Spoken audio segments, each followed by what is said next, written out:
I were raised by a single mother in St. Louis, Missouri. And when I was 15, my father passed away. So my mother became my father as well. And, I grew up watching her struggle, make sacrifices in order to provide the life she never had growing up. She taught me to always be strong, always keep my word, but most importantly, she taught me to love my family. And, along the way, she taught me some things that, I didn't even know she was giving me lessons on. Over the last 15 years, my mother has given her life to this country as a member of the United States Navy.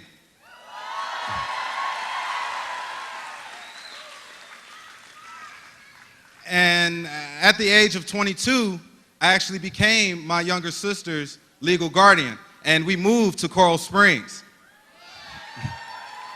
I actually trained her right here in this gym because she played basketball. So, and I had to roll up my sleeves, do exactly what my mother did for me growing up. I learned how to take care of my sister from how she raised me.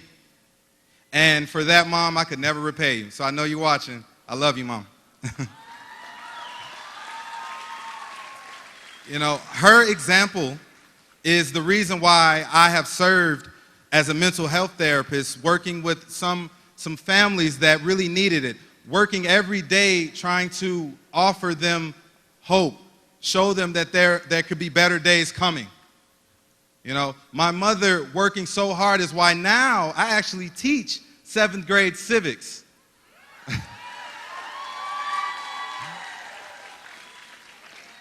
Just so that I can teach my students about the world around them and inspire them to take part in their government and in their country and teach them what it means to truly be an American.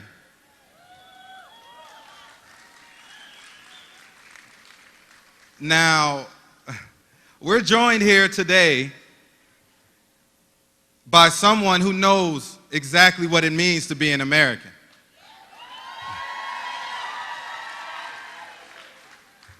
Hillary Clinton understands what this nation looks like when it is at its best. She's given us a reason to reject fear, to reject hate, but to accept hope and faith. And as you all know, love always trumps hate. You see, in my first election, I was able to cast my very first vote for President Barack Obama. And now, my younger sister, in her first presidential election, she gets to cast her vote for Hillary Clinton.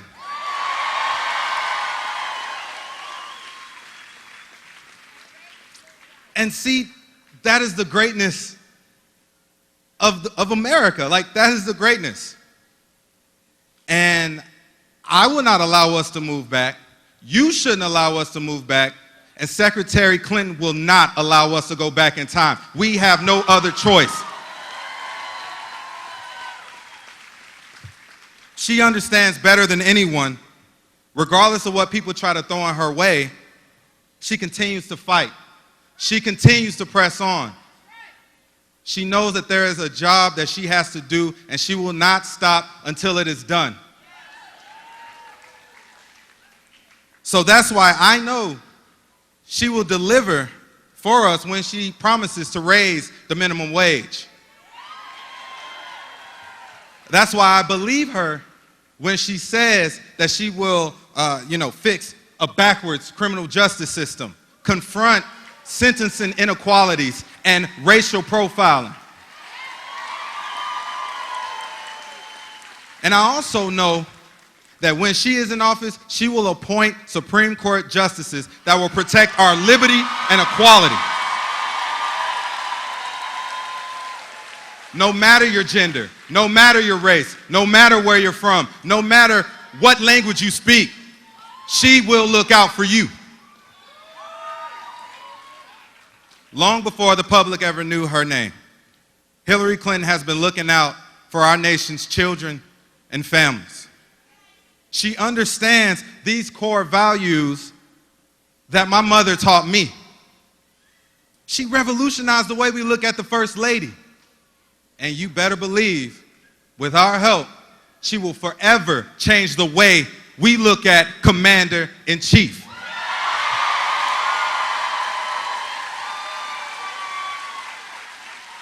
Ladies and gentlemen, it is my honor and my privilege to introduce to you the next President of the United States, Hillary Clinton.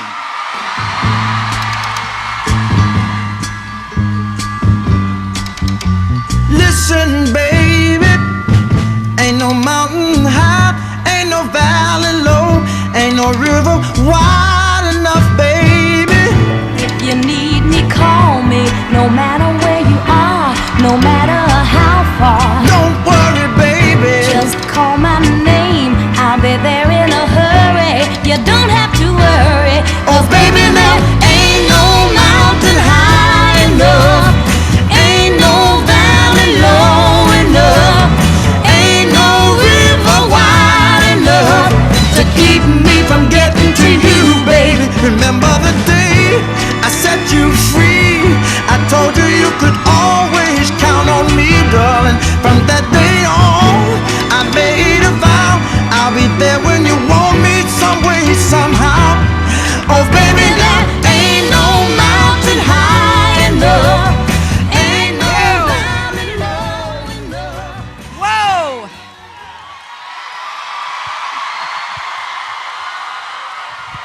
Thank you so much. And I am so happy to be here in Coral Springs in Broward County in the great state of Florida.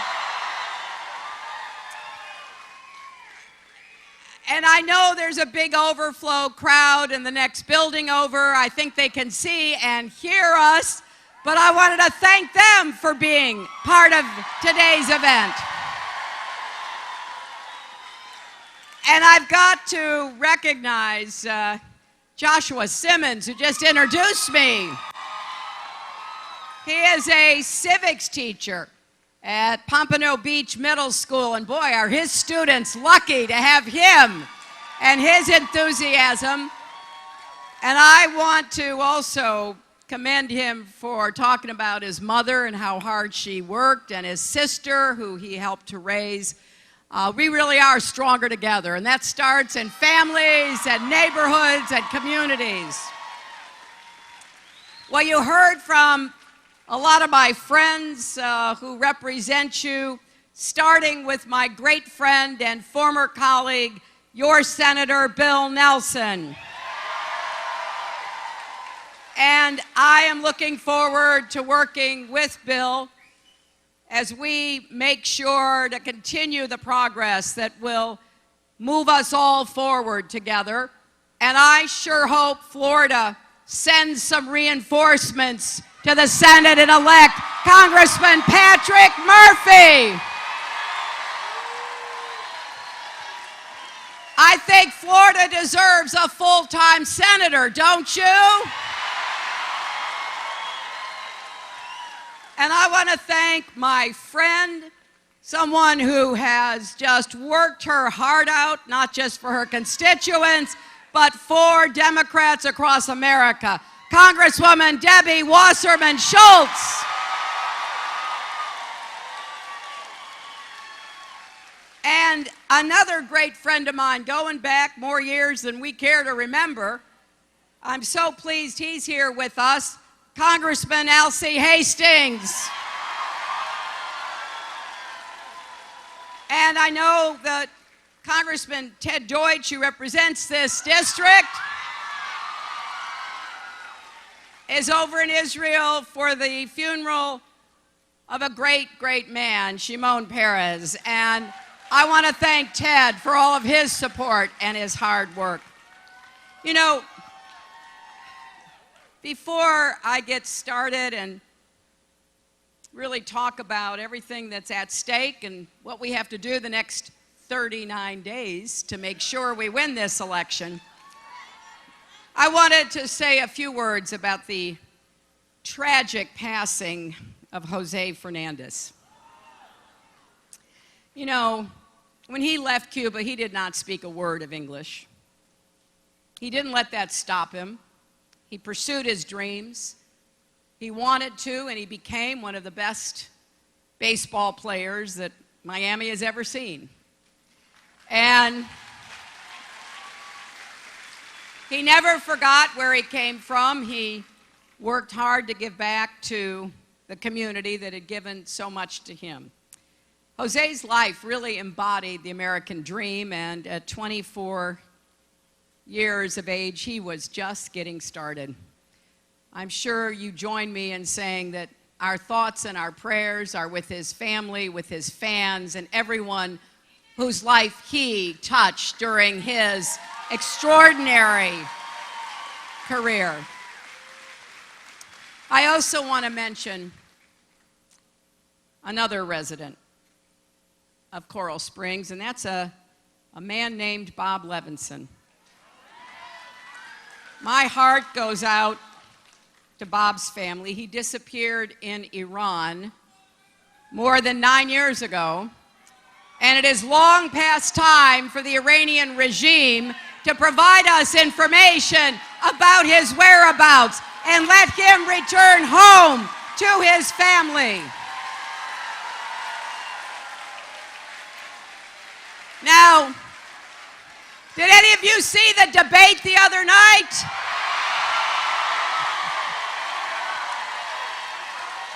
Well, I think it was pretty clear there are two very different choices for our country based on two very different visions of the kind of America that we want to have. You know, my view is we are already great, and if we work together, we will become even greater in the years ahead. I believe America is an exceptional nation. My opponent believes America is in decline. I've never heard such a dark and divisive, terrible image of our country coming from someone running to be president of the United States. When he talks, I lots of times don't even recognize the country he's talking about. And why are we already great? Well, it is not just because of the size of our economy or the size of our military. It is because of our generosity. It is because of our ingenuity. It is because of the diversity of our country. I think our diversity is one of our strongest assets. This morning I laid out my plan for more national service so that more people of all ages can serve America, serve their communities. Because America is great when you really strip it all down, because America is good. And we can't ever forget that. I have laid out specific plans about how we're going to make our country even greater. I've actually got a book here with Tim Kaine, my running mate. You know, I have this old-fashioned idea. If I'm asking you for your vote for president, I should tell you what I'm going to do. I shouldn't just talk in generalities and use rhetoric and never answer questions about what we can do, but to lay out how we're going to make the economy work for everyone, not just those at the top. That means new jobs with rising incomes, jobs in infrastructure, jobs in advanced manufacturing, in innovation and technology, and yes, clean, renewable energy jobs.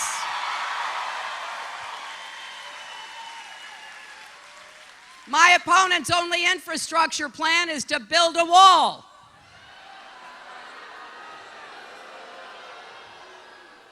I loved it. He went down to Mexico and he choked.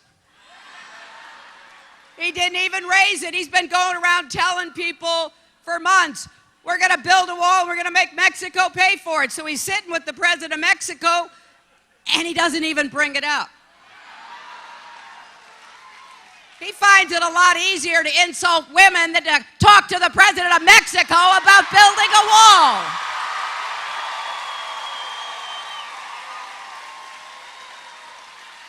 I mean, really, who gets up at 3 o'clock in the morning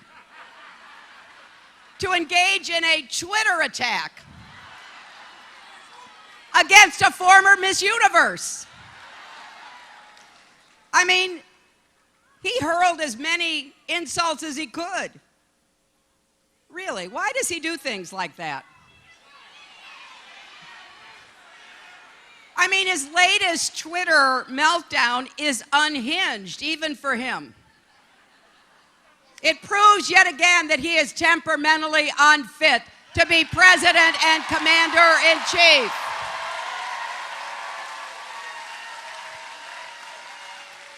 I have said it before and I'll say it again. A man who can be provoked by a tweet should not be anywhere near the nuclear codes.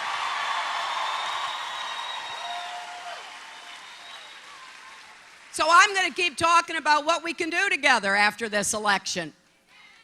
Getting those new jobs. And I'll tell you, another area I want to emphasize is small business. As I said the other night, my dad was a small businessman. He made a lot of sacrifice and he worked really hard to give us a good, solid middle-class life. I'm really proud of that. And I'm sure glad he never got a contract from Donald Trump, who stiffs small businesses, doesn't pay his bills to people like my dad. But we need to do more to get small business started and growing here in Broward County, throughout South Florida, across the state and beyond. So as we grow the economy, we also have to make it fairer. I want prosperity to reach everyone, not just the privileged few. So we are going to raise the minimum wage because if you work full-time, you should not still be in poverty. And you know, 2/3 of all minimum wage workers are women, most of them supporting kids. And if you work full-time on a minimum wage job, at the end of the year, you've made $15,000. I think we can do better, and I think we should, because we want everybody to have a chance to get ahead and stay ahead and go as far as their hard work and talent will take them. Something else we're going to do is we are finally going to guarantee equal pay for women's work. Now, this is not, my friends, just a women's issue. If you have a mother, a wife, a daughter, a sister who is working, it's your issue too, to make sure she is paid fairly. That will raise family incomes. And then the third thing I want to do is to make sure more companies share profits with the workers who helped to create those profits in the first place. You know, the other night at the debate, one of my guests was Mark Cuban. He was sitting in the front row. And one of the reasons I was proud to have him there is he believes in profit sharing. He's always in his company's shared profits. And by the way, he is a real billionaire.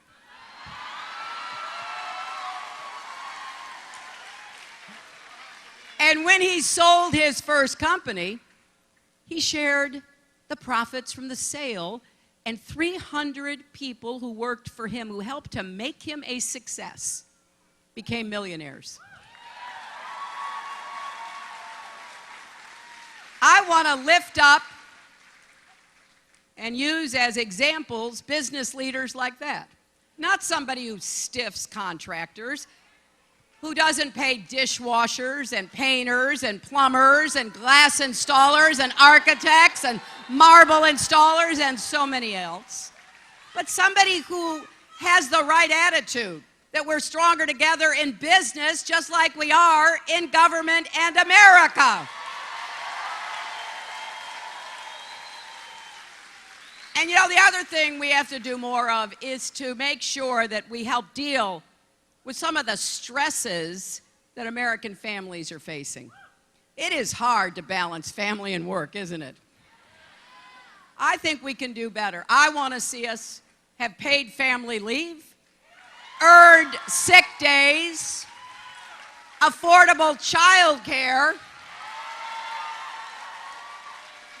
and affordable college that includes tuition-free and debt-free college. Now, after the primary was over, and Senator Sanders and I ran a tough primary, but you know what? I was really proud. We ran a campaign based on issues, not insults. He and I got together and we said, okay, what are we going to do to make sure that more young people can actually get a college education? Because right now it's way beyond what a lot of families can afford. And if you go into debt, you come out of it with so much debt that remains a burden on you. So the other day, Senator Sanders and I were up in New Hampshire together, and we were rolling out our plan. And it's pretty simple. You can go to my website, but let me just tell you briefly. If you are in a family that makes less than $125,000, you will not pay tuition to go to a public college or university.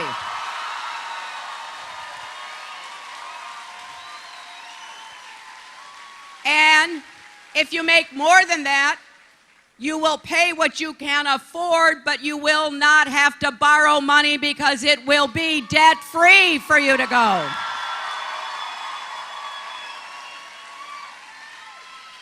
And we put together a calculator on my website. You can go to hillaryclinton.com/calculator, and you can see how much you will save, how much your child or your grandchild would save under this plan.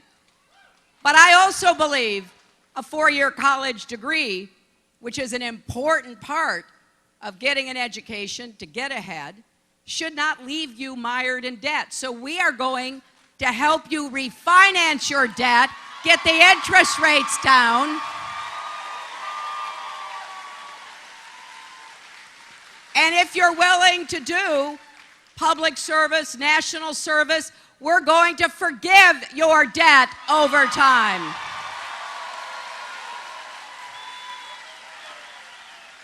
But not everyone has to go for a 4-year degree. I want every person, not just young people, but people who are looking for a different opportunity or may have to retrain. I want everybody to have a chance for a good, solid job. I think we made a mistake when we took vocational education out of high school. We need to put technical education back into high school. And we need to make sure that community colleges are free so that young people starting in high school can take courses at community college to get the training they need for a good job. And I want to see business and labor unions working together for real apprenticeship programs.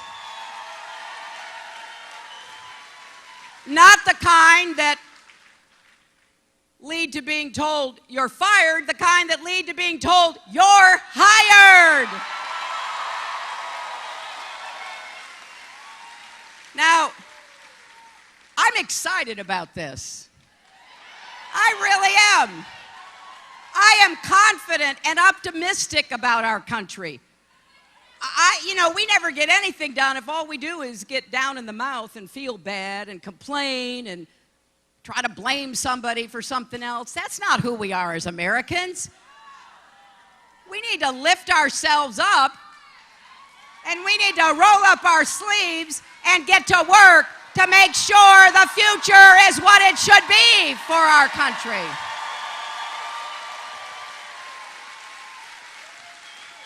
And while we're doing that, we're going to make sure that our country's safe and that America provides strong and steady leadership around the world. Sometimes when I listen to my opponent, it kind of seems he doesn't know who our friends are versus our adversaries. He has this weird fascination with dictators.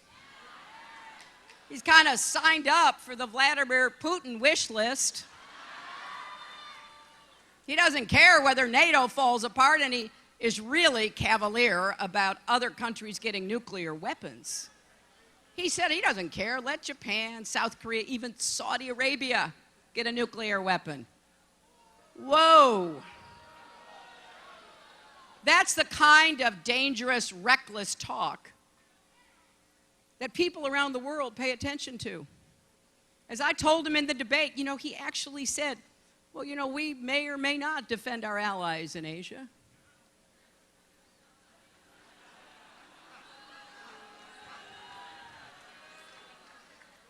Words matter, and America's word matters. We have to be reliable and trustworthy. People have to count on us. And we've got a lot of work to do around the world. We need to work hard for peace and prosperity. We need to tackle climate change together.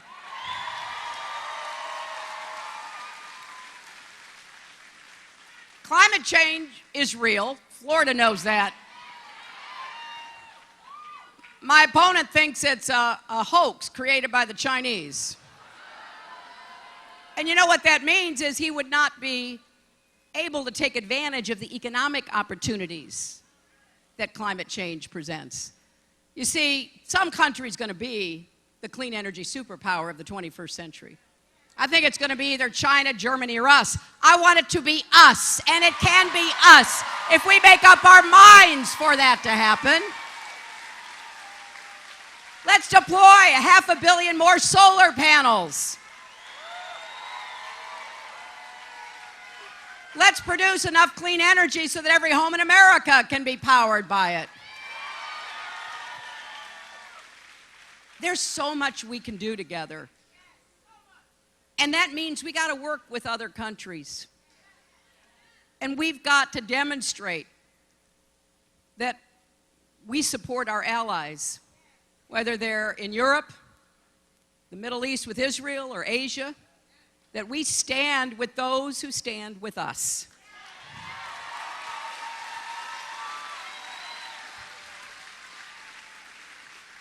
And then finally, one of the next priorities that I have, if I'm so fortunate enough as to be your president, is to bring our country together. I got to tell you, look, disagreements, political disagreements, that's fine. That's who we are. I don't know any two people in America who agree on everything politically with each other. And I've been fortunate enough to know a number of our more recent presidents. I didn't always agree with them either, including my husband.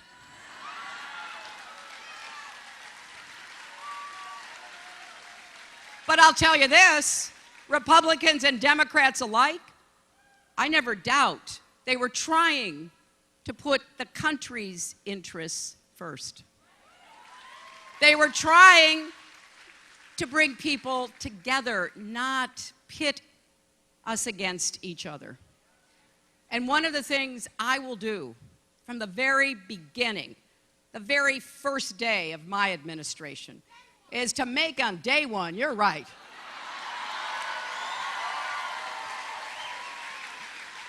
is to make sure everybody in the country knows I'm the president of every American. Every single person.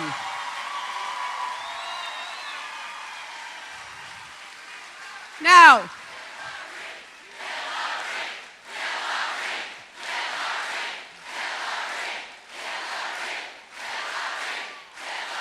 So, in order for me to do any of this, anything that's in this book and making sure that it's paid for by the wealthy and corporations who have to pay their fair share finally, all of that depends upon whether we win in November.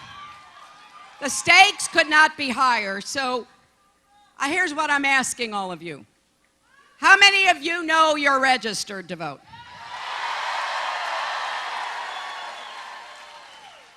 So we need to get everybody to be registered at your current address by October 11th. If you've moved, you may need to re-register. Here's how you can find out if you are registered. You can go to iwillvote.com. iwillvote.com, you put in your name, you put in your address, and make sure you're registered. If you need to get registered, we have volunteers here, right? And they have clipboards. We're kind of low tech about it. They have clipboards. They can help you get registered right here and now. Or as I say, you can go to iwillvote.com and check your registration. And remember, you can vote by mail starting October 24th here in Broward. And the other thing you can do is convince everybody you know to make sure they're registered and to help them know how to vote by mail so they can get their vote in without making any fuss or inconvenience. So make no mistake, this election is going to be close. They always are. So every call you make, every door you knock on, every person you register could make the difference. So I'm asking you to go ahead and text JOIN, J-O-I-N, to 47246 to get involved. Or go to HillaryClinton.com and you can volunteer and become involved. If we win Broward County by as big a margin as we should win it, we win Florida.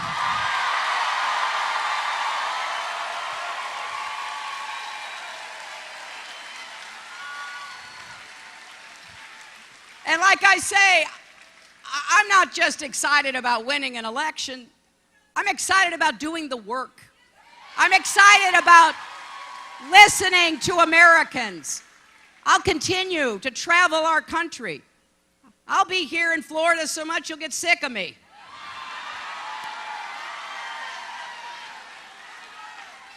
Because I want to be a good partner for Florida. I mean, Florida's already suffering from climate change, and you have a governor who ordered the state government never to say the word or write the phrase. That's kind of hard to believe.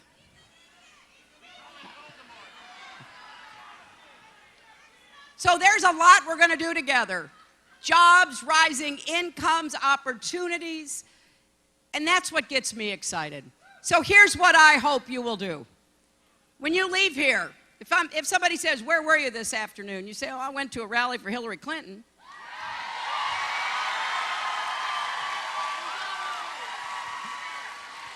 If they say, "Oh, that's great, get them registered." If they say, "Oh my gosh, how can you do that?" If they're seriously thinking about voting for my opponent, stage an intervention.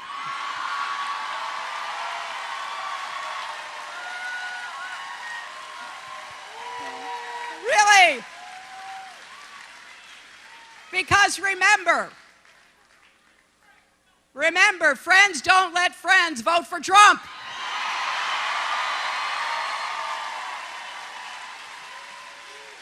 And what we believe and what we're going to prove on November 8th is love trumps hate. Thank you all so much.